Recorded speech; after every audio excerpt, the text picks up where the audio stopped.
Allahu Akbar, and have no problem saying this. Allahu Akbar, I can say this all I want. My dear brothers and sisters, I was asked the question whether Allah is the same God as the God of the Old Testament. And I would like to elaborate on that. The answer to that question is yes. The Muslim concept of Allah is exactly the same as the Jewish concept of Hashem. Therefore, no matter what you hear, some people like to claim that Allah is the moon god or whatever you hear, this is all nonsense. And, whether the word Allah was used for something else before Islam, I'm not sure. Maybe. I'm not sure exactly. I'm not a linguist.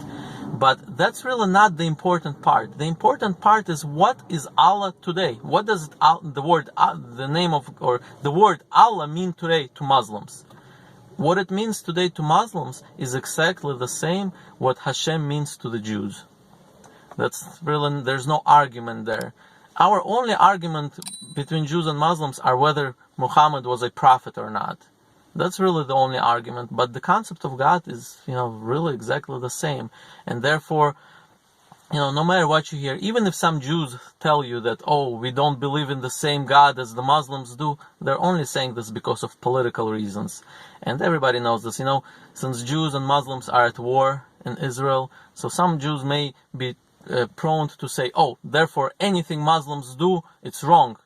They will believe in a different God, they do this, but this is all nonsense, and in fact, Rabbi Moshe ben Maimon, who was probably the biggest scholar that ever lived, he lived about 1,000 years ago, he said he was really critical of those who are, spreading lies just because of a political reason.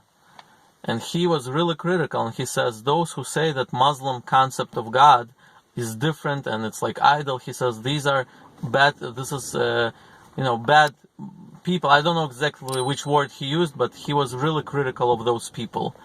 And he says that, in fact, the Muslim concept of God is exactly the same. And not only that, he says if a Jew needs to pray, he is allowed to go to a mosque and pray together with the Muslims, because the Muslim concept of God is exactly the same as the Jewish concept of God.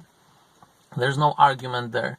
So I hope this answers your question. And no matter what, by the way, one more thing I wanted to mention. Just like in English, we have the word God, right?